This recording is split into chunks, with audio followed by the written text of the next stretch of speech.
Welcome to another episode of the Voices of Boyle podcast. This week is episode number 50 and we're joined by Brendan McGee. Brendan, you're very welcome to the Voices of Boyle. It's been a long time getting this episode in the making, I think about a year. Indeed it is, Carla. Thanks for having me. Finally made it down the yellow brick road here to the studio. Yeah, absolutely. But we have a lot to talk about. But before that, why don't you give us a bit of the family history? Okay, well, I suppose I've always considered myself a bit of a blow-in. I wasn't born in Boyle.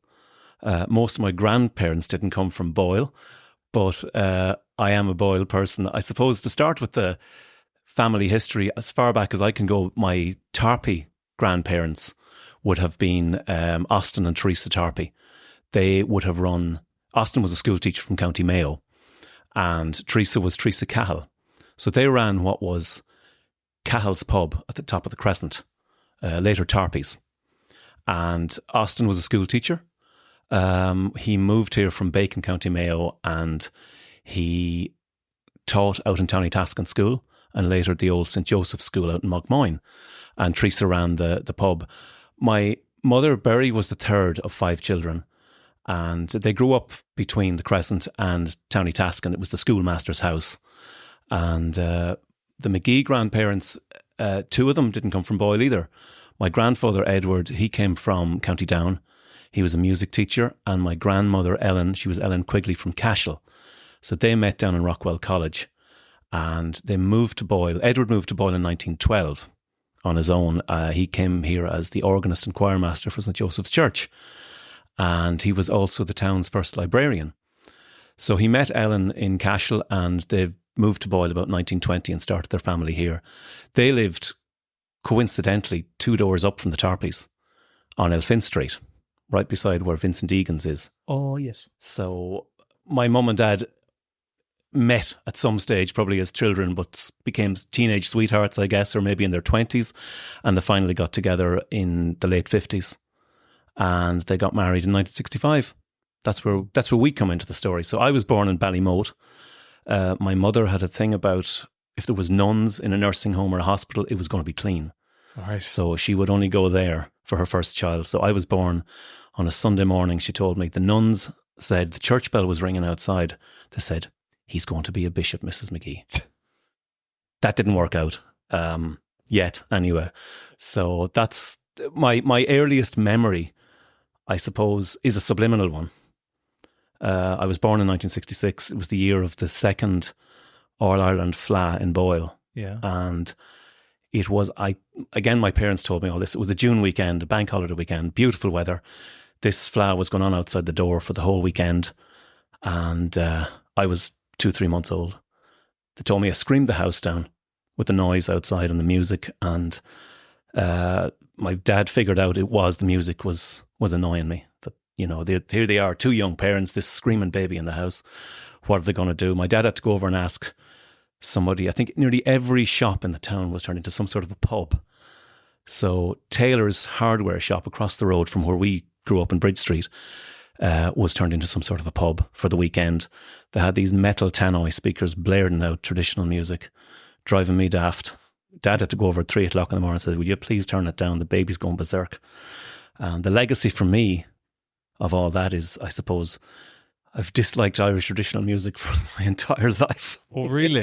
Yeah, I think it was brain damaged. So you actually, you to this day, you do not like... I still don't like it. I don't understand it. I just don't get it. And I don't mind saying it. You would attribute that to maybe those I think so. Yeah. Traumatized the child, yeah. Post-traumatic stress disorder. Jesus.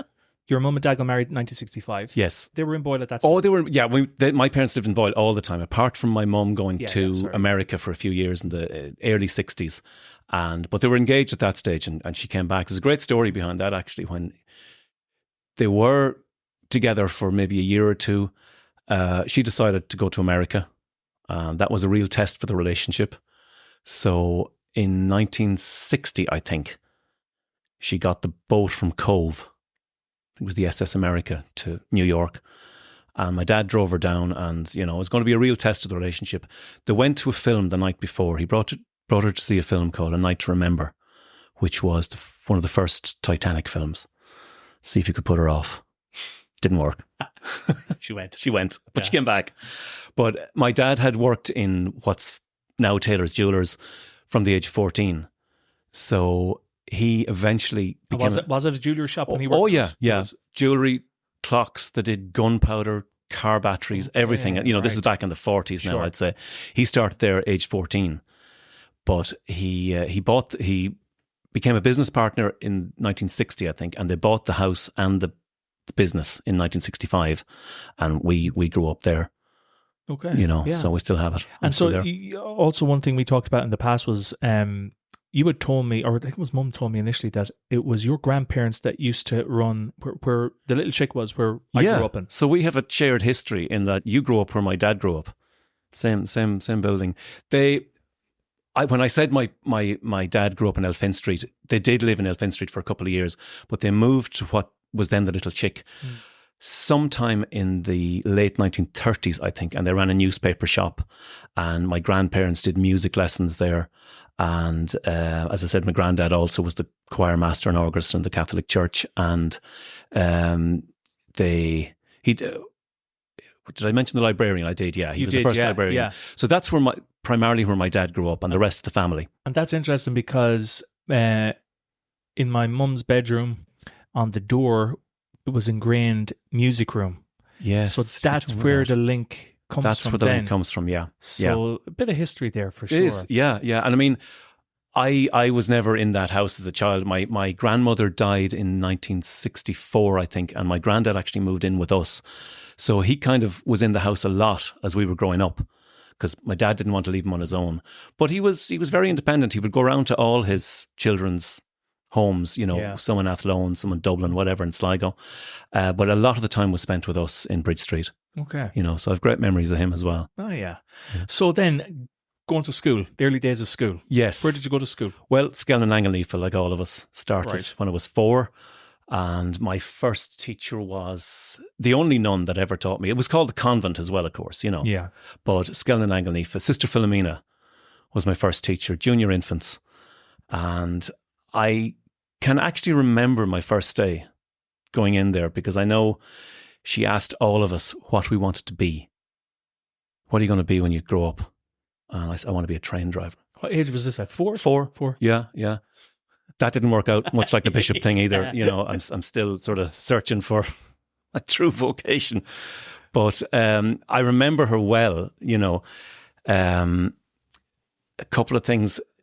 There was a thing called double summertime at that stage. You're talking about 1970. Okay. And where the clock goes back an hour? Yes. In October. During some of those years, from the late 60s till maybe we joined the European Union, the clock went back 2 hours. And then they changed it or something, and then it didn't go back. All experimental, this changing time to bring it into line with European countries or whatever. But it meant that it wasn't bright in those years until maybe 9 o'clock in the morning, or, just, if you didn't put the hour back now, it would be the same. Yeah. So I remember walking to school in the pitch dark with these fluorescent armbands that they gave out to us at the time. And then it changed to literally what we have now. But I do remember that. It was one of my earliest memories.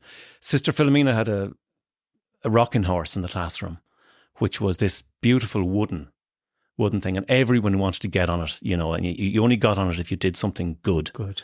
And it was a real sort of prize to get on it. She had another little enterprise going, which was probably a little bit politically incorrect these days. It was called a penny for the black babies. All right. I remember hearing big jar of sweets, these boiled sweets, which I wouldn't touch nowadays, but gobstoppers. And you would have to bring down a penny, and you got one of the sweets. I can't remember why, but this was a little enterprise she had going. It was harmless enough, But that's, I don't remember much more about being in junior infants. Yeah. Senior infants, my teacher was Anna Sheardon. She was called Anna Morden at the time, Aidan Sheardon's wife. So that would have been senior infants. And then in first class, another connection with you, your Aunt Una. Ah, yes. Okay. Una Byrne was our teacher.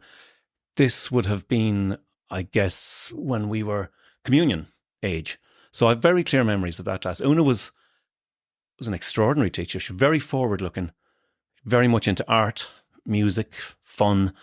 You know, it wasn't just English, Irish and maths. So she was a huge influence in that there was always an element of fun in the class. Yeah. And she'd be very fair, I'd say, as well. Yeah. And the great thing about it was when we would have finished first class and we were going into second class, Una got moved as well with us. So we were lucky enough to have her for 2 years. Nice. But she was a great teacher. Yeah. Still very fond of her. Yeah. First communion, Holy Communion memories? I remember First Communion Day very, very well. In those days, the communions were on Sundays. And you were 7 years old, not like nowadays it's you're 8. And my lads, when they were growing up, all their communions were on Saturdays. And they were 8 years old. You were in second class. We were in first class. And we had to go down to the church. You had to fast for an hour. Couldn't eat your breakfast. That was the big thing. And that was a real challenge as well. And you had to go down to the school. I think everyone met up and you were marched over. Marched isn't probably the right word. Una brought us over, filed us over. And funny thing about it was I would have been one of the smallest in the class. And one of my classmates, Rory Nevin, was also one of the smallest. So Una decided to put us at the front of the parade. There was a parade or a line of children and whatever going over to the church, and they had a banner, and another classmate, Gerard Cuff, was the tallest in the class, and he had to carry the banner. And I have photographs. Yeah, it was great. And I mean, that was the old St. Joseph's Church. So I don't have many memories of it, but a very clear memories of that day. And after the service, there would have been photographs outside, and we went over to the school. And in those days in Skellinangalnifa, there were little prefabs. And one room was called the all-purpose room. It wasn't a classroom, it was like a gym, just this prefabricated room. But they had the whole place decked out with tables. And I think it was boys at one table, girls at the other, long tables. They had jelly, ice cream, sweets, maybe even red lemonade, I don't know. But it was great. Great day. Yeah. Really was, you know. So you'd have a positive association with school back in those days. Oh, yeah. Would you have kept in contact with, or would you have friends that you would have were friends with in those days that you're still now? Yes. Today? The friends I met on my first day with Sister Philomena are still friends today. Most of them. That's great. You know. Yeah. Then you would have had connections with the cinema at the time. You worked in there at one stage. Well, I worked there much later, now in the 1980s. But when you mention the cinema and, of course, school, the teachers in Skellinangalnifa were so good at bringing us to films. You know, you'd get an afternoon off and they would book the cinema. And this was when it was the Abbey Cinema. I think it was Donald Farrell was running it at the time. Bought it from Lowe's. Yeah. Mm-hmm. And I distinctly remember being brought to see films like Snow White and the Seven Dwarfs. Like, it was probably 40 years old at the time. But another one was The Ten Commandments. Again, they were sort of old films. Yeah. But a particular one I remember was being brought to see Jesus Christ Superstar, which would have been fairly new at the time and probably a bit controversial. Yes. But they saw fit to bring us to it, and I remember it well. You know, and it was great. I can't remember who was in the film. You know, I haven't actually seen it since, but at the time it was great. And I think the word was they got a new sound system in. Maybe an extra speaker. There was only one speaker in the cinema. Okay. So maybe they had two, but it was very loud and it was great. And so do you remember who you worked in there obviously, but do you remember who, like, when you were going in to see the films, who was the ticket master? Mrs. Farrell. Mrs. Farrell would have been the ticket lady. Donald's wife, Donnie Farrell's mother. Yes. She would have been there. I really remember it as the Crescent Cinema, like we all do, you know, but the ticket office might have been in the same place. And then there was Joe Walsh, of course, with the spotlight. The spotlight. Joe. If that was coming for you, you knew you were in bother. You were in serious trouble. In much later years, probably you were, but it was, in those days, it wasn't really. You might only have been talking or something. But there was upstairs and downstairs. It was always great fun downstairs. But there was often missiles came from upstairs. Yeah, and the balcony was upstairs, wasn't it? Yes, it was. And there were two different prices. There was, yeah. Yeah, there was definitely a sort of a pecking order in there. Another thing with the cinema, and it's again from those days, Carlo, is 2 doors down from me, our neighbours, the Cawleys, Ailish, who is no longer with us indeed, was a great friend of mine now. She'd be a few years older, but, you know, I would have been 6, 7 years old, and she would have brought me to matinees. There was Sunday matinees in the cinemas in those days. And Ailish probably wanted to go and see a particular type of film, and the excuse was, oh, I'm bringing Brendan from 2 doors up so she could go. But she brought me to this horrific film once called Blood from the Mummy's Tomb. It was a Hammer horror, and it traumatized me for months. There was a hand cut off on it and a hand crawling along. I'll never forget it. But do you hate horrors the same way you hate traditional Irish music? No. I can live with horrors. Yeah. Traditional music is the horror. Obviously, growing up then on Bridge Street in the 70s, you would have had different families living in the town. But also then you would have shops across the road. You would have had Phelan's, Moriarty's. Tell us, do you have any memories of those? I do. I mean, Bridge Street was such a vibrant street, and so many people lived on it, like yourselves included. And you might say you're on the Crescents, but you're on Bridge Street, Carlo. But we had Carol's next door now. They would have been much older than us. That was a butcher shop, and that was just down from the shop. Probably the reason that I'm a vegetarian today. I just never liked the look or the taste or smell of meat. Maybe from those days. Absolutely, from a very young child. Yeah. Next door we had Kelly's shop, which was just a brilliant little shop, much smaller than it became, or much smaller then than it did become. Right. The Kellys grew up next door to us. Then you had across the road was Moriarty's. So you had newspapers, cola bottles, Disprins, plastic grapes hanging up. You had everything in that shop. Stone Floor, Joan and Dimpna were there. That's right, Dimpna. I remember her. We used to have the evening press on order. You'd order the paper and it would be there for you with your name written on it, and I'd be sent over to get it, and I might be gone for half an hour because Dimpna would keep you talking. Oh, right. Getting the news? No, would you not get your hair cut? Or, what's this music you're listening to? And all this sort of stuff. Yeah. It was like that. Next door to them you had Phelan's. Peter and Mary were there. That was a really exotic shop. Peter had the 99s, and they had a brilliant selection of sweets. You could get 250 grams of sweets or whatever, loose sweets. Peter was always humming away there. They were great characters. Then we grew up like with the Milanis. John and Lorna particularly would have been very close to me. And the Morns also on Bridge Street. Bizarre. That's And all these little shops were fantastic, And did they live, did the Morns live above? Yeah, the Morns lived upstairs, the Milanis lived upstairs, we lived upstairs. That was the way it was back That's the way it was. Days, I mean, there's so few people living on the street now. No. Yeah. I mean, there's the Sean Purcell is there, and there's people over in Phoenix House. Yes. There's a few above the arcade. Yes. That's right. And also the apartments to the right of that. That's right. Yeah. And apart from that, though, there's very few, as you said. Whereas back in the day, everyone lots lived. of families, and nearly every business was open. Yeah.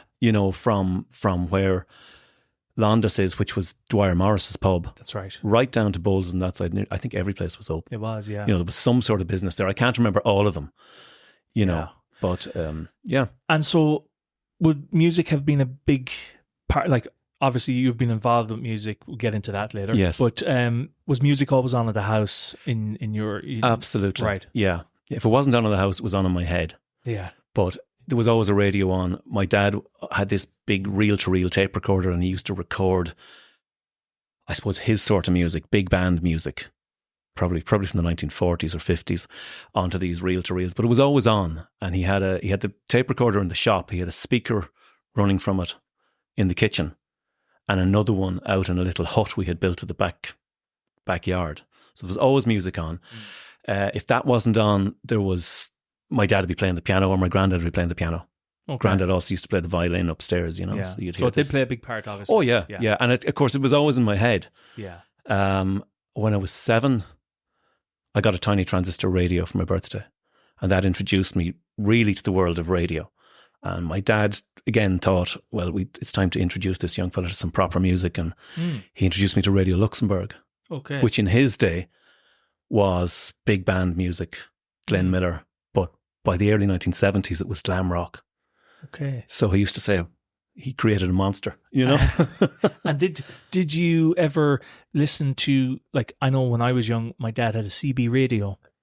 And he used to let me, and at the time, I didn't know what I was listening to. Yeah. All I remember was hearing these voices. Yes. And I was thinking, like, and he was saying they come from a different country, and I didn't know what was going on. But obviously, CB radio, and I think, is ham radio the same or are they different? Ham radio? I think ham radio was more like radio enthusiasts that talked to each other in different countries with these massive antennas or aerials. CB was called a citizens band, and it was truckers. You remember the film Convoy? Yes. That was around that time, I'd say. Right. Now, I never got into CB radio, and my dad didn't have it, but we did have a better radio in the kitchen. And I always remember, summer nights when you'd have low atmospheric pressure, whatever, and you could pick up all these channels on shortwave. Okay. And so I sort of was listening to weird stuff from a very early age, different voices, different languages, different music. Yeah. I think ham radio is illegal unless you have to have I think you have to have a license. Yeah, I think so. I think so. Yeah. It's probably fizzled out a bit since the advent of the mobile phone,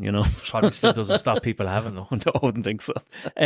So obviously, I want to talk a bit about your dad. Yeah. Who obviously everyone in town would remember Dick McGee. Mm-hmm. Yeah. And my personal memories of your dad in the early days as a young fella, I'd always remember him seeing with the cap. Yeah. He'd have the Aaron jumper, I think, and the shorts on the bike. Yeah. And you'd see him flying around. Yeah. And, and a lovely man, so polite, has left a great legacy for the town when you think about his photographs. Oh, yeah. Which I know is available. You have them to buy for the 50s, 60s and 70s. That's only a scrape on the surface, Carlo, those. Yeah. That was a project I just did for myself, really, and just to see if it would work. Yeah. And I put them on DVDs. Now, DVDs are passé now at this stage, but it was the tip of the iceberg as to what's there. That's still undeveloped. Yeah, not undeveloped. No. I mean, he took up all these pictures. I have all the pictures, but he took them on a format, the slide format, the transparencies. And the problem with a lot of them is he would have always been a bit economy minded, right? Okay. bit thrifty. He had this little Fuji camera that took half frame photographs. So a full frame of film is 35 millimeters. This was 16 millimeters. So you got 2 pictures per frame, effectively. But there's no problem with looking at them on a projector on a screen. The problem these days is trying to scan them as a JPEG or that you can digitize them in some way. I've tried many ways. I've tried loads of scanners. They're all geared for the 35 millimeter. Now. Yeah, you can do them, but you get a lot of flare. You get a lot of flare and the pictures don't look right. So any of the ones I've put out, it involves taking a photograph off a screen, which is really primitive. It's not the way to do it. Yeah. But they're not too bad. But I will find there's... But there is, and I presume there's a treasure trove of unseen photos to the public in Boyle that hasn't seen some. Well, he did. I do remember maybe moving on to the 1980s, he did a couple of presentations of photographs. Someone, maybe the Chamber of Commerce or someone asked him to, show some of his pictures of Boyle. A lot of them date from the early 1970s. And he used to go around at 8 o'clock in the morning and photograph shop fronts and streets. And, I remember when my mother saw some of them and he was showing them in the house and she says, "Here's just back streets and yards and gates." But he said, "That's Boyle." Yeah, that's it. And that's what it was like. And you see, we're conditioned, I think, nowadays that photos have to be like aesthetically pleasing. Yes. But what your dad was doing was documentary style photography, which I love. And of course, he wrote on all the slides. Oh, did he? As to what it was, when it was taken. Yeah. Now, there are hundreds of them. It's a project I intend to it'd be like go at. A fabulous project for someday in the future. Even just as a presentation again, that I could do something, digitize them, and the problem with a lot of the slides are they were mounted in little cardboard slides. Okay, but you're talking over 50 years ago, and the glue now is falling apart. I had to glue a load of them back together about 20 years ago. Really, just to keep them safe. Yeah, so they're kept safe, but there's a lot to see in it. A lot to see. One thing my mum actually, when she heard you were coming on, she remembers that your dad used to have a little cat in the shop, and he used to have a trick that he'd put down his hands and make a kind of a circle, and the cat would jump through his hands. That was our cat. One of our cats. We're talking the 1990s here now. We're moving on. Yeah. This pet cat. it was like a circus cat. Yeah, he would get her to jump. Yeah. Actually, I don't remember, but yeah, the cat used to come down to the shop, and Daddy would show off this cat to the prospective customers, And another thing as well that she said was back in those days, earlier even, obviously, yes, people would go in and they would get actually engaged in the shop. Yes, I would think so. I mean, on the spot, and then buy the rings there. Yeah, you had in those days, and I mean, I don't do engagement rings anymore. I mean, people go to Prague now, or they go to more exotic places. But in probably 50 years ago, sometimes just the man came in and he bought the ring. Right. And that was it. Yeah. And he brought it off with him. And you heard they got engaged, or you heard they didn't get engaged. And maybe he came back with the ring. I don't know. But totally different nowadays. Yeah. It's a real event now. It was funny because there's new neighbours over the road that moved in near where Jerry McGlynn is in Ballinultra. Oh, yeah. And they had just moved in there a couple of months back, and we were chatting to them one day, and they were talking, like we asked them, I think she's from Dublin, and the partner's from, I think, Germany. I'm not sure now, but he's from abroad anyway. But they were saying that they love Ireland, and they were driving around Ireland back in the 80s, I think. Yeah. And they fell in love with Boyle. Right. And they ended up getting their engagement rings in McGee's Jewelers back in the day. And because Flora was just asking them, why Boyle? And says, well, we loved it. And then the house came available here a few months ago, and they went and jumped and bought it. So, so, I mean, how many people, like, I know jewellery shops back in the day weren't as plentiful as even they're now, maybe. Oh, the options-wise. Yeah, they've changed a lot, of course. And So there'd be many a ring on people's hand in Boyle, I think. I think so. Including my own, Yeah, you would hope so. Yeah, exactly. And so another topic that we kind of discussed earlier was Gaffney's restaurant and the jukebox. Yeah. What's that about? Gaffney's restaurant was down beside where Ryan's pharmacy was, on St. Patrick Street. And again, as a young child, I would have been brought down there maybe as a treat. They used to do chips, and maybe I was still eating sausages in those days. Gaffney's Chipper is known as, wasn't Chipper, yeah. But they had a big jukebox in there. And of course, I was well into music at that stage, and there would have been, songs like, or not songs, but bands, again, the glam rock sort of stuff, Shawaddy Waddy and Mud. That was kind of what was round at the time, and maybe early Queen stuff. But, you had to put a coin into it, and you could watch this 45 RPM record coming out. It was a whole experience for me. I was really into it, I was less interested in the chips than the stuff, but the jukebox, and it had a fantastic sound. And I think Brendan Gaffney told me a few years ago that they still had it. Oh, really? Some of the family still have it, I think. That would be a great relic to have. It would, yeah. It was great. And I mean, there were so many shops and places. Christy Wynn's, of course, was, Aladdin's Cave. Oh, yeah. On the magazines, all the stuff he fishing, had. Fishing, tackle. Yeah, and I never got into fishing, but I mean, he had music magazines, and he would have had... When I was very young, there were magazines like Starlight. There were Irish magazines, and they gave you probably interpretations of the lyrics of recent pop hits.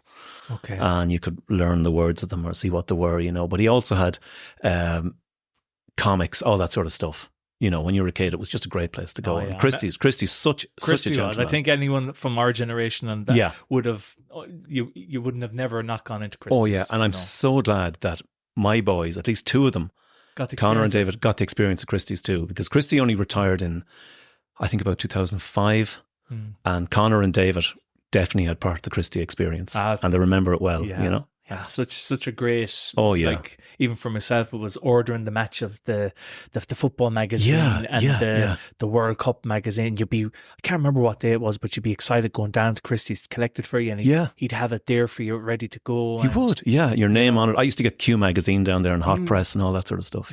Much later on. Colour TV. Oh, Colour TV was a big thing, Carl. Right. You mightn't appreciate the magnitude I can't, of what Colour TV was to me. Tell us. Well, we didn't have one, right? So it created a demand, so to speak. I was always at my mum and dad, can we get a Colour TV? And one of my dad's best friends was Cecil Taylor, whose father he had bought the shop from. And Cecil was a TV engineer. But Cecil would say, colour TV isn't perfected yet. Now, this is mid-70s, most of my friends were getting colour TVs at this stage. And to go back to the Skellan Angle Nifa, Sister Gerard was the principal in those days. And I do remember her coming over. She used to come over to probably Una Byrne's class. I would have been 7, 8 at the time. And she was, I don't know, telling us things that had to be done during the day as the principal or the inspector was coming or something. But she said, and I believe the colour TV arrived in Wynn's house. Or Nicola Wynn was in my class. Okay. And Nicola, I don't know if you're listening, Nicola, if you remember this, but Nicola was asked, what was the colour TV like? And of course, we were all green with envy. Nicola's got a colour TV. And she said, well, sister, it's all right, but most of the programmes are still in black and white. Because RTE wasn't fully colour. Right. So. But I would go anywhere to see a colour TV in those days. And you could see one through the window of the Royal Hotel.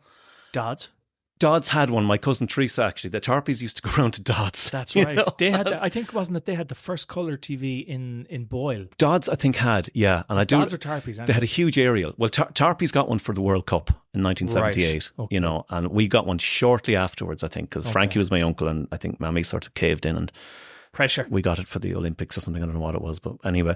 But you could look in windows, but there was a shop where Michael Sweeney's is now, Undertaker's, the dead centre of town. Sorry, Michael. It used to be Emmett's, of course, but before it was Emmett's, it was called McDermott's, and they were, I think, a family from Carrick-on-Shannon. McDermott's TV. It was a huge TV shop, and this would be sort of mid-70s. They had TVs in the window, of course, but they also had a speaker hooked up under their sign, so you could hear the sound of one of the televisions. So it created a great window display. Okay. But we used to go up there after school, myself and maybe Sean Mahan, Adrian McKenna, John Mullaney, all fascinated with colour TVs. And we'd be looking at Little House on the Prairie or whatever was on through the glass outside. And one day, we just went that bit further and we went into the shop. And the window display was much like it is now. It's a huge window. There was a carpeted area that had 4 or 5 TVs on stands. We got into the window and we were down on our hunkers, our knees, looking at the television. Nobody said anything. I'd say we were there for an hour. I remember turning round. It was dark. It was winter. And there was about 12 people outside looking at us in the window. The original goggle box. Absolutely. Yeah, exactly. Yeah, we invented it. Yeah. But I think what I was also conscious of was boxes of TVs going out. 3 or 4 TVs were sold that afternoon. Probably from us being the window display. Well, this is it. You were probably a great advertisement. Yeah, like a sweat house in there. A crowd draws a crowd, as we know. Absolutely. But I always remember that. Now, it was a few years before we got a colour TV, but it was a huge thing to me, and I mean, just so you could see Top of the Pops, that would have been my main thing. And Tomorrow's World, they were my 2 favourite programmes. So, you needed a colour TV for that stuff. Yeah, I remember obviously the Teresa Tarpey and the episode with Dennis as well, talking about the interference. Was an interference? Was it a microwave or something? Somebody the microwave. Had something, yeah. And Teresa would have to go in to tell Dennis, stop putting on the microwave to cook the burgers. It's affecting the television. Yeah. Well, you see, in those days, and I'm not an expert on television, but I was always fascinated by it. But in those days, every house on the street in the town had an aerial on the roof with 3 different aerials. You had one for RTE, one for BBC, and one for UTV. And you could barely get UTV. We had a huge aerial on the roof as well, black and white television. Tom Murray brought cable TV to Boyle in maybe 1976 or something. He's actually listed as one of the first cable TV providers outside Dublin.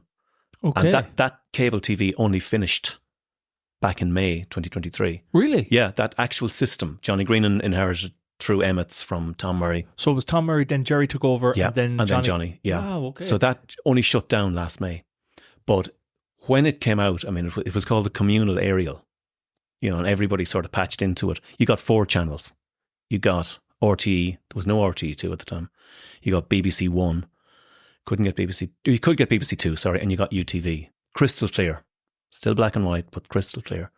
But it was a huge thing. And then Channel 4 came on and Network 2 or whatever, Yeah. So you got some more multi-channel stuff. And now you have just too much choice, and then you don't know what to watch. 57 channels and nothing on. This is it. Yeah. It's crazy. It is. Yeah. And whereas the likes then of renting out videos back in the day. Yeah, well, of course, that'd be coming into the 80s, you know, and I mean, this would cover some of my time in the cinema, I suppose, as well. You had, what's it called? Desi McLaughlin. Desi McLaughlin, yeah. Up on the, up where Wins is now, actually. Yeah, the entrance to Super Value. Yeah. I think it was just called Boyle Video Centre. It was. And the red. Yeah, I still came across one of those covers recently. I saw one recently enough, actually. Yeah. Bit of nostalgia there. Yeah. And then there was Paramount down in where Troy is. Where Troy is. Yeah. And then that wasn't Blockbuster. No, it was Paramount. You're right. Yes. But that's, I remember going in there as well. I used to think this place was huge. Yeah. But it wasn't. It wasn't. As a kid, Troy is still the same size as it, like, you know, it is. My sister Eileen worked down there for a while, actually. This would be late 80s, I'd say, you know. But, and then McDonald's, of course, I think they took Desi's stuff and they ran it and they got into DVDs as well. Now, that's going much later. You know, we're only got colour TV here at the moment. Yeah. So then, obviously, we're going to transition into your musical tastes and all that, and getting involved with the bands. But you recently had a post up about Boyle Musical Society, a 40-year recap. Yes. Now, you were obviously involved with Boyle Music Society through the years. Yeah, almost since the beginning. Almost, really? Yeah. So tell us maybe about, was it 84 it started or 83? 1984. Right. Yeah. How did it come about? And maybe give us a little bit of a taster. I'm not sure exactly how it came about. The sort of origins that I have been told were some of the people that worked in the Bank of Ireland, Belinda Macaulay, the late Adrian Moore, and I think Joan Toohey would have had discussions, wouldn't it be great to have a musical society in Boyle? You know, and they actually put out an ad and see was there any interest, sort of public meeting type thing. People came to it. And I know Liam O'Callaghan had not moved back to Boyle, but Liam and his brother Micheál. Micheál would have been involved in the old pantomimes in the 1950s and 60s that my dad was in. Micheál was the editor of the Roscommon Herald, but his brother Liam had moved to Boyle in the 70s and was keen to, you know, do a musical or also form a musical society. So he became the first director of it. And I think there's a lot of people came to the first meeting. I know my sister Suzanne was in the first show, which is called The White Horse Inn. And that's 40 years ago this year. That's right. You know, so I joined for the second one. She said, you want to get into this, it's great fun. So then you were involved obviously in the production of it as... no, when I joined at first, cast. Cast. And then you got involved with audio, was it, or something? Not really, no. I used to record the audio of some of the shows, you know, just to have a record of it. Each show was always video recorded. But not all of them are complete. We don't have every one of them. There's one missing still. But I used to do the audio to do a reasonable job on the orchestra and, you know, get a nice balance just for, I don't know what I did it for really, just to listen to again, I suppose. But I joined the committee, I suppose, after about 10 years, and I'm still on it. Committee for Life. I'm the press officer now, or PRO as you want to call it. So I haven't been on the stage in it for about 6 years.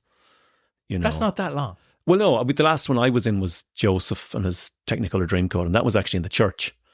I was doing about every second one for a few years, and I didn't do a lot of them. You know, once our kids came along, you know, you just don't have the time for that sort of stuff. That was one thing I was going to ask you. All of them were in the hall bar 1 year, which was in the church. Yes. And that was because of a wardrobe, something to do with, was it? It's not that long ago, and I'm trying to remember why, but it was to do with, it was Joseph and the Amazing Technicolor Dreamcoat. We had, Mandy Toolan made this fantastic coat that actually covered the entire altar area of the St. Joseph's Church. It wouldn't have worked on a rectangular stage up on the hall. Okay, well, it's simply, I think that was one of the reasons. Now, Mandy hadn't made the coat before we decided to do the show. We had decided to do the show, and I think we felt it would be appropriate to do it in the church because of its kind of religious theme.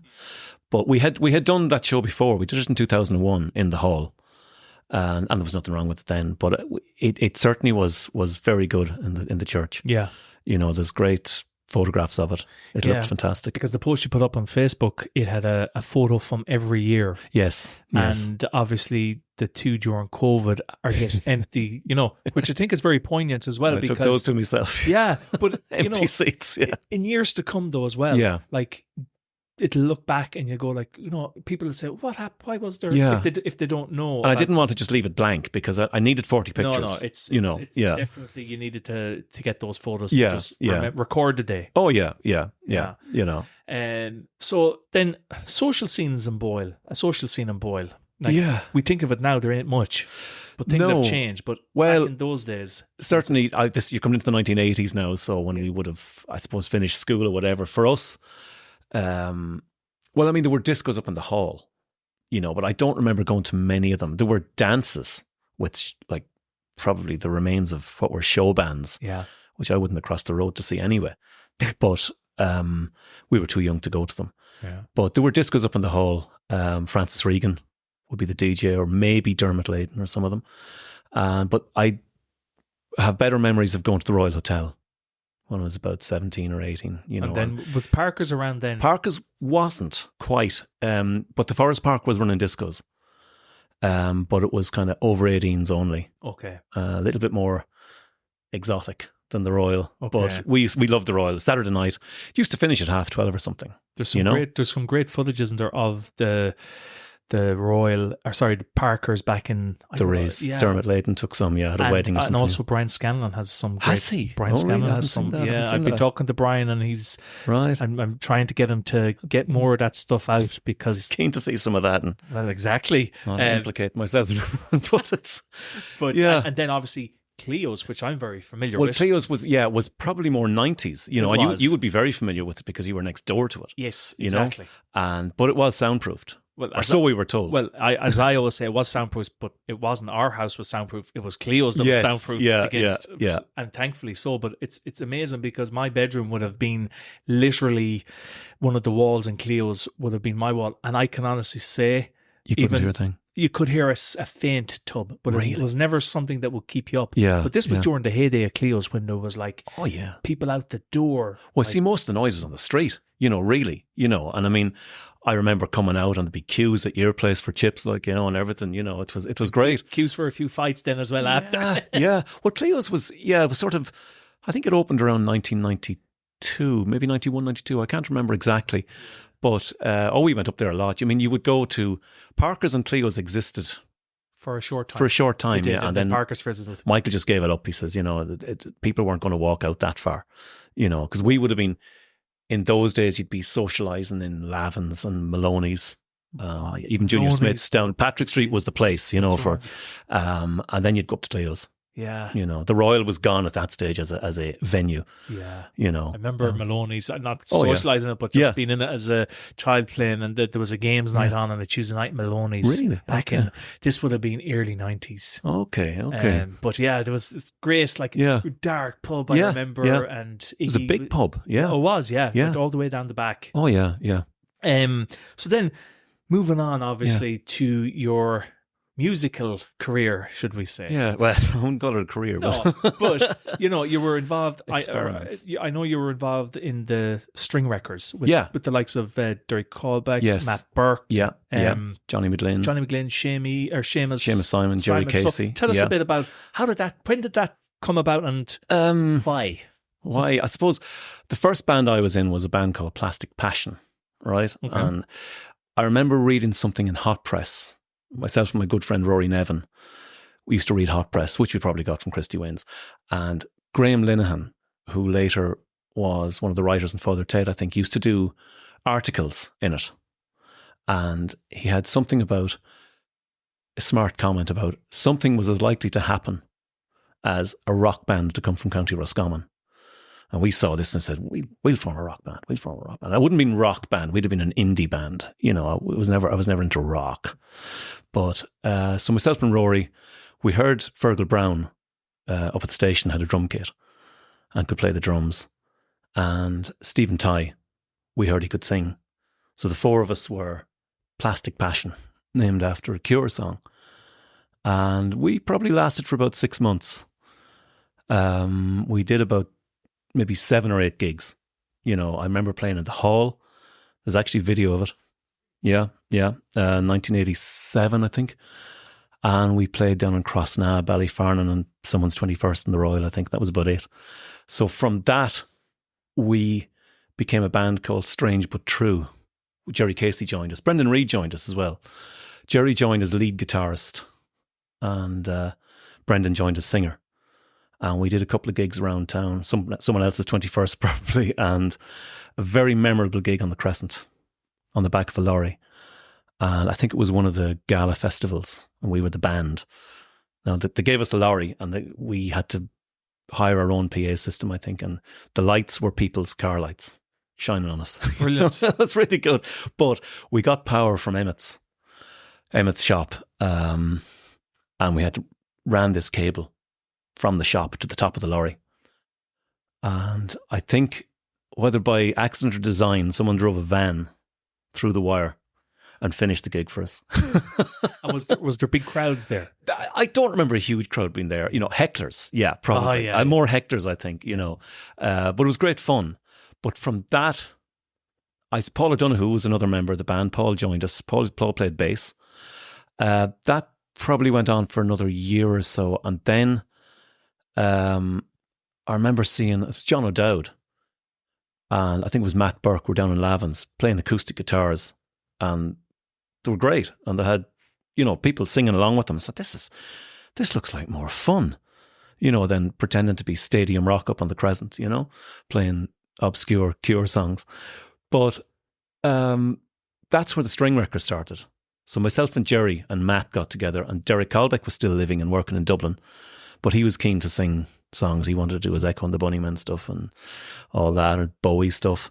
And so we became the String Records. It was kind of acoustic, but I wouldn't give up the electric guitar or the pedals. So we had just the electric guitar. We had no drummer.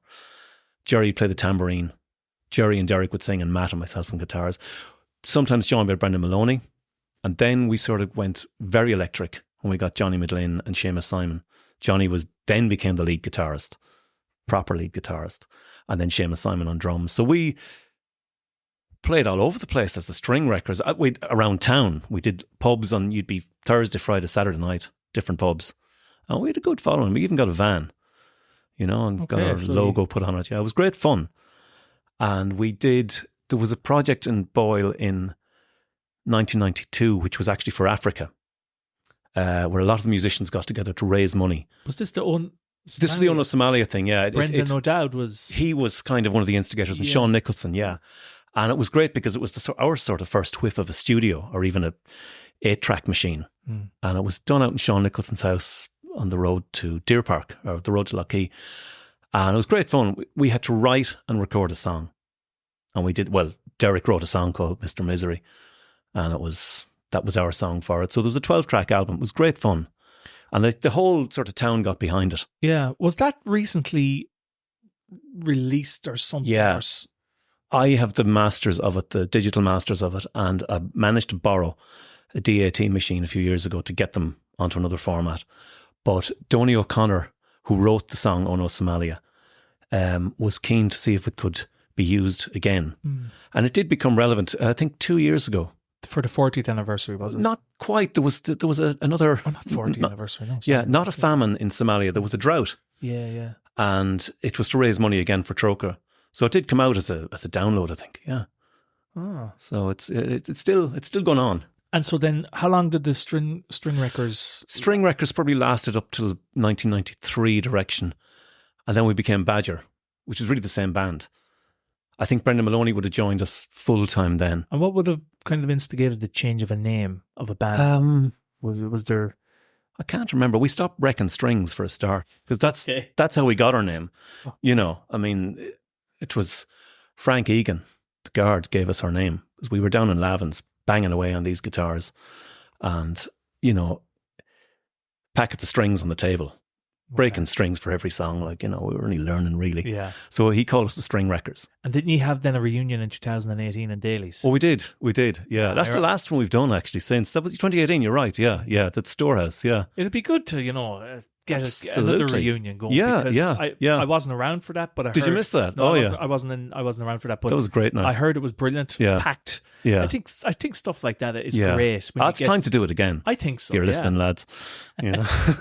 Get the finger out. Yes.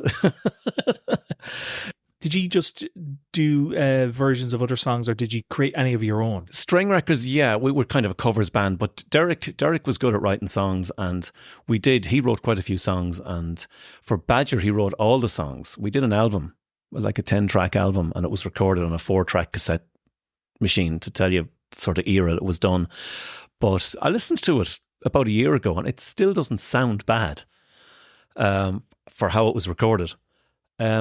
But they were all original songs, yeah. And we brought that, we were down in Tralee, we were down in, we were in Dublin a few times, we played in Charlie's Bar and various places with it. We sort of went on tour, but I couldn't, myself and Matt, I suppose, with running businesses, couldn't commit to it all the time. And the lads would be heading off on a Saturday morning down to Bantry or something, and we couldn't. Oh, no. So we had to just knock it on the head at that stage. Yeah. It fizzled out then.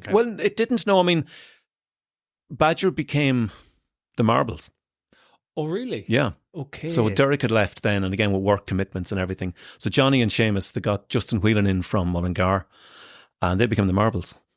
So the Marbles went on to do very well. Yeah, that's right. They were big for a long time. Yeah. And they ultimately moved to Scotland and they met Mark O'Rea. And they had their big jamboree here a few years ago too, which was great fun, Yeah. And so that was kind of my, I won't call it a musical career. No, but musical experiments. Yeah, exactly. Yeah. Well, obviously you were always musically orientated, as you said, from listening to the music in the house, and you had an interest in it. Yeah, it's in my head all the time. Gaffney's jukebox. Yeah. You were something there. Yeah, I think if there's no music in my head, I'm probably dead. Yeah. I often think, am I picking up radio stations? But there is constant music in my head. Okay. All the time. Oh, yeah. Boyle Arts Festival. Yes. Are you involved in some way with the Arts Festival? Were you involved at any stage? I'm involved in it for about the last 10 years, and I know actually it's more than 10 years. I think it's 2011 I joined. Okay. The first one. I've been there since, so I've done 12 or 13 festivals. I kind of do the press stuff for it as well. Right. But it's a voluntary committee. It is. And it's run by maybe 8 or 9 people at most. It's renowned all over Ireland. Nationally renowned it is actually. And it's, it's actually gone from strength to strength. I'll always speak well of it, Yeah. And we'll be going from the 18th to 27th of July this year. That's right. Yeah. Yeah. And I mean, when I was talking to Trina Fahy. Yes. Yeah. And after last year's festival, yes, we met her down in Shoot the Breeze, and she says, we're actually meeting up next week, the committee, to do for 2024. And I was like, huh? Yeah. And she goes, that's how much effort and work. And I'm going like, that's a serious commitment. It is. It really is. At the moment, we're meeting once a week already, and it's 5 months away. But we have had several meetings since last August. Yeah. And I mean, a lot of it, the initial part of it is getting funding application together. I mean, you couldn't run a festival like this without, Arts Council funding or whatever. No. But we get fantastic support from the people of Boyle. From the businesses. There would be no festival without that either. No, and I mean, obviously, with the decline of businesses over the last X amount of years, it's probably getting even harder to kind of not rely on that, but to expect a certain level of funds to be hit. It's been very tough. And when I joined the festival, you were coming out of the 2008-2009 recession. Actually, you weren't even coming out of it. Maybe we're still in it. But it certainly was a different time. And it was very hard to get, certainly from businesses. And you didn't want to be putting local businesses under pressure. But they come up trumps every year, And there are fewer of them, I suppose, less of them than there have been when I started. But they still give fantastic support, and the people of the town. It's kind of gone from going around handing in letters looking for sponsorship. We now set up a GoFundMe page. Yeah. And it takes the pressure off the businesses because everyone contributes to it now. Yeah. And it works really well. Yeah. I remember as a young fella, I would have had no interest. I thought this arts festival was just, what's this about? Yeah. Kind of like the Irish traditional music for you. Although I doubt it. I've learned to understand and appreciate not only the level of work that goes into it, but what it actually potentially brings to Boyle. Yes. And puts it on the map in a way. Oh, yeah. For something. How long is it going for? Is it 80s? It's going since, it started out And again, I wouldn't be very clear on it because I had nothing to do with it in the beginning as well. It started out as the Boyle Arts Week. No, the K Arts Festival. C.E. Father. K Art after Loch Key. Oh, okay, yeah. K Arts Festival. Sean O'Dowd, David Knight. A few of those guys would have started it up. Sort of an arts week in Boyle. Right. Bit of drama, bit of music. Couple of paintings Ferguson, and exhibition. Hearn and Barry were... Ferguson Barry got involved later. Yeah, yes, okay. about 1988, 89. Yeah. And then it became the Boyle Arts Festival. Right. Between that, it was just called Boyle Arts Week, and it used to follow the gala festivals. And the gala festivals were great. Yeah. You know, and there was actually... So any July in Boyle, you would have these two back-to-back festivals. You know, you had the Gala Festival, which was quite different. It was. But God, there was some great fun went on at those things. I remember. Boat races. And Publicans races. Oh, yeah. Stuff that, imagine if it went on today. You probably couldn't get away with a lot of it today. You couldn't. But it's an awful pity that there isn't something like that. I mean, the nearest we had to it was, we have the Arts Festival, of course. Some of the lads from Mattimo's, Barry, Aaron and the Boyle Music Fest, that used to follow the Arts Festival. I'm only talking 4 or 5 years ago. Yes, that's right. And that was great. It was another layer of entertainment for the people. It's an awful pity. There's plenty of room, time-wise, of course, but it's to get someone to organise it, and it needs to be a committee that believes in doing something like that. It's not. The Arts Festival can't cover everything. It is an arts festival. Yeah, you know, and it also relies on funds, which is they all do. You see, there's funding available for all sorts of festivals. You know, it's just to get a committee together. Yeah, because there's a lot of commitment involved in that. Huge commitment, and as Katrina said, like it doesn't stop. You know, we might take a week or two off in early August, but it's back to meetings again. You know, and yeah. That's good though. It's such an asset for the town. You know? Yeah, it really is. It is. When did you meet your wife, Martina? 1990. Okay. Italian 90 sort of time. Yeah. Oh, really? Yeah. Met her in Parker's. Yeah. And so we've been together since. And you've two, three boys. Three boys. Yeah. 3 boys. Right. And we met in 1990. We got married in 1996. And we're still together. You know? Yeah. And wouldn't change it for the world. No, absolutely not. That's a long time, 1990. So it is. Yeah, you're talking 20th century here, like, you know. It's it's back a while. Yeah. You know. And a thing I find myself saying a lot recently is I'm round long enough to remember this. And I feel I sound like an old man when I'm saying that. Like, maybe I am. I don't know. But it's only a number anyway. It is. But we have 3 lovely boys. And everything's good that way. Yeah. And so obviously you're self-employed trader in Boyle. Yeah. From the business side of things, you would have seen a decrease in trade in Boyle, just as a natural thing across the board. Yes, I think so. And I mean, you could I think Boyle has been in decline for a long time. And I mean, it's not that it's that bad. We're all trying to make it better again. But certainly, I think... And I always have a thing about the one-way system that was brought in back in 2002, that it divided the town. It drove traffic out of town before it brought it back in again, and people just went on to other places. I don't think that was any help. You know, it's tough being in business. What Boyle has that a lot of other towns don't have is sort of fairly cool independent retailers. We don't have the multinationals. You know, maybe we'll never have them. But when you look at what's happening in Carrick and Shannon, you have the multinationals outside the town, free parking.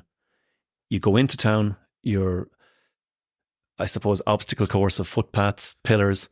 You have to pay to park. That's so hard on the retailers of Carrick, I think. They're trying to do something similar in Boyle as well. Well, you could land an aircraft on the new footpath that went in January. Yeah, and I personally don't think it's going to do any favours for the town. I don't think so. It'll look nice. Well, it's a nice looking footpath. It is. Got to say it, but it's where's all the people for walking on it, because there's, you know, and you get fined now if you park on the footpath, you know? Yeah. But that's one good thing as well that you mentioned there that we don't have yet. Yes. Is the paid parking. Yeah, maybe it's coming down the tracks. It could. I mean, they might as well just put gates on the town, I think, if that happens. Yes, I do agree. Because, you know, what you said about you have the big multinational on the outskirts is Carrick. Yes. And then inside, then you have the paid parking, but there's nothing outside of Boyle to kind of get people to Boyle. That's true. If they don't come into the town centre, there is nothing for them. And it's becoming a bottleneck. It is. And I mean, okay, maybe there's some plan for a bypass, but Boyle was always bypassed. Always. I know people from Dublin who 30 years ago thought that Boyle was the Forest Park Hotel, the Catholic Church and the Abbey. Really? That was Boyle. They didn't know there was a whole town by turning left. Okay, yeah. To go in at the Carrick Road. Road. So it's always been bypassed. Yeah, it has. But look, there's the 2040 plan. I'm sure something good will come out of it. I've read it. Yeah, I haven't really read it. Like, at this stage, I almost just try to keep my head down and get on with it. Yeah. Because it's going to happen. Yeah, I've spent years going to traders meetings. There was traders associations. I was never in the Chamber of Commerce or anything like that. You just get your head down and get on with it. Yeah. Provide a service as best you can. And make do with what we have, and hopefully Boyle gets back to the good old days. See, everything has changed. 25 years ago, you didn't have online shopping. True. And I mean, you can see the Dunn Stores van coming to town more often. That's been commented on. Yeah, it used to be clothing and footwear. Now it's shopping. Yeah, it is the weekly shop. Yeah, so that's not great either. It's not. No. But look, everything is price driven as well, and people have to go for the best value. Yeah, which is another thing. Unfortunately, that is true. Yeah. Yeah. Before we wrap up, I suppose I always ask: is there anything we haven't touched on that you'd like to mention? It probably is, but you're free to belt away. Well, there was a bit I was going to say, which was another connection that you and I had, which was through a car that my granduncle owned. Okay. He was called Walter Cahill, and he lived in America for most of his life. And I put a little film together for the Arts Festival about 10 years ago. It was called Boyle Through the Magic Lantern. Oh, I heard this. Yeah. You haven't seen it? No, but footage of, I think, the old St. Joseph's Church before it burnt. Yeah. Now, Walter's film formed part of that film. The rest of the film, that section of the church being burned, was filmed by Jerry Dodd. That would be Emma Dodd's, Claire Conway's dad. And the late Jerry Dodd, he filmed that. And I got hold of it through Emma. And we got the Film Institute to digitize it. That was part of the film. But a lot of it was from Walter Cahill, who was my granduncle. He had filmed Boyle in the 1960s. Some of it just going around in a car driven by Frankie Tarpey. But he had his own car that was a German Volkswagen Beetle, a left-hand drive. And I think that was sold to your granddad. Oh, you were right, because this was left-hand? Yeah. And there was a story, I think, was it? From Arigna or something, was it? There was a story, wasn't it, that he was some fella from Arigna, yes. Yeah. And they thought he was driving the car. That's right, because he was in the right-hand seat. Yeah, that's right. So I remember it was a brown Volkswagen Beetle, but that was another connection that you and I have. Right. Through sort of... through the years. Yeah. Another thing that sort of happened to us when we were very young, myself and my sister Suzanne, I suppose my parents detected a need for some sort of linguistic rehabilitation when we were young. I was maybe 7. So we were sent to elocution lessons. Elocution is learning how to speak properly, not dropping T's or lazy U's or anything like that. So Nancy O'Connor was a retired music teacher, and she used to do these elocution lessons up in St. Joseph's Hall on a Saturday afternoon. Now, it was a real slog to be sent to this. I couldn't see the sense in it at all. I thought I spoke really well when I was 7. Probably didn't. But myself and Suzanne were sent up to it, and the only sort of payoff was it went on for an hour. And I remember John and Lorna Milani would have been sent to it as well. So there was a little core of us, it wasn't just the two, myself and my sister. But if you were good, you got a treat from Doherty's Bakery. Now, Doherty's Bakery was down where Michael O'Dowd's. Yeah, that's right. It actually was there till the 90s, run by Kathleen Coleman from Carrick and her husband Porrick. And they used to do these really good eclairs and cream buns. It was absolutely fantastic. And I mean, that was any amount of elocution was worth it to get to Doherty's Bakery. It was great. So after we left the convent, Skellan Anglenifa, as it's called, we went over to the boys' school out in Abbeytown, and your aunt would have marched us over there as well. probably with her accordion. And we left Skellig na Nagelnifa on a Friday evening. Not really sure where we were going, but we went out through the playground and out the little gate at the side of the school, across from the church. And we turned around and all the girls that we'd grown up with since we were 4 were waving out the windows at us. I think some of them were crying as well. It felt like we were going off to war, which maybe we were. We were going to the boys' school down in Abbeytown, where all the teachers were called Sir. Yes. Some of them had sticks, you know? Yeah. But no, I had quite a good time in St. Joseph's. We had Jack Fallon for teacher. It was my first teacher there. Yeah. And every time, and I hope you're listening, Jack, every time we moved class, Jack moved class. So I had Jack for 3 years. But I fondly remember things like school tours.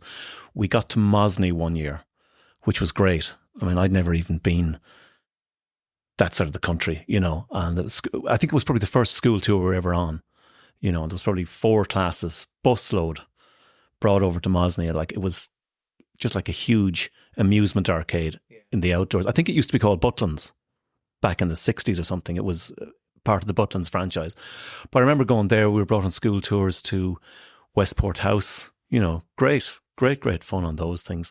The church went on fire when I was in 5th class. 1977. 77, yeah. And we would have been, you would have been in that school too. We were on the classroom that looks out at the houses in Abbeytown. Mm-hmm. And we could see all this smoke. Didn't know what it was. You know, it was an afternoon, like, and Jack is looking out at it and he was wondering what that was. It might be coming from the mill, he said, or something, you know. But it was a lot of smoke. And next thing, from 6th class, Kevin O'Connor burst in the classroom and he said, Master Carty said no one's to go home through the church grounds. And he went again. And we all looked at each other and thought, what's going on, like, you know? And we, of course, went home through the church grounds and the church was on fire. Okay. So it was a huge thing. It was a massive fire. And, you know, to talk about that film as well, that shows it exactly as it was, Jerry Dodd's film. Okay. But I think we had to write an essay about it the next day. You got some homework out of it. Got some homework, yeah. Jack was there looking at it too. And is that film, because I do remember hearing about it, Boyle Through the Magic Lantern. Yeah. Is that available? It's available for exhibition only. Okay. I gathered it together. I edited it together myself. Now I had to get it digitized so I could work on it on a computer and put it in some sort of chronological order. The film came from 3 sources. 1, Walter Cahill, my granduncle. 2, Jerry Dodd. And the rest of it came from, actually I got some from Jimmy Duffy, Breege Duffy's husband, the late Jimmy Duffy. Used to play a accordion or something. Yes, that's right, yeah. So it's a 45-minute film now, but it's all silent film. And it's all footage of Boyle. It's all footage of Boyle, yeah. But with no soundtrack, I felt, well, we have to put something on it. Yeah, just a bit of background music. I had decided, or they had asked me in the Arts Festival, could it be used for exhibition? I said, yeah, I'd be up for doing that. But I have to get a music soundtrack. So I tried a few ideas and someone said, a few nice slow airs, you know, maybe would suit it. Mm. And I said, no way. So I dug out as much obscure Scandinavian melancholic stuff that I could find and put that on it. Okay. Yeah. And a few more contemporary pieces. So for that reason, it'll never be on YouTube. Yeah. Because it'll be pulled straight away. Sure, yeah. You know, for copyright. But it can be shown. But it's got a brilliant soundtrack on it. That's brilliant. You know, it's good. Maybe this year's Arts Festival is the time to dig it out again. It's something that could generate a few bob as well. I'll have to show it to you. I didn't know you hadn't seen it. No, I haven't seen it. Yeah. I heard about it. Because I've shown it maybe twice, as in during 2 festivals. Yeah. But it hasn't been shown for a long time. Yeah. But that'd be something for the future, yeah. That'd be good, you know? You never know. This year's Arts Festival could have a little... Could be. Well, it's filling up quickly. That's for sure. That's for sure, even at this stage. From the boys' school, St. Mary's, spent some time up there, 5 years. My initial thoughts were, this is a bit like Grange Hill without the girls, because we moved around from different classrooms. That was a whole new experience coming from the boys' school. Yeah, static class. You know, yeah. And you had some great teachers up there in my time. You had Paddy Nangle was my English teacher for a while, Kathy Cosgrove, Jerry Keelty. Yeah, I remember. More or less invented computers, you know, and brought them to Boyle. But we did great school tours with Frank Tivnan. And Frank still does tours for the Arts Festival. He does, and he does all this stuff. He did a bus tour last year, I think. Yeah, Mystery tour. But he brought us to London when we were 13 or 14. There was 5 of us from second year, and I think 5 from every year. Sort of parents let us go. It was my first time out of the country, but it was one hell-raising trip.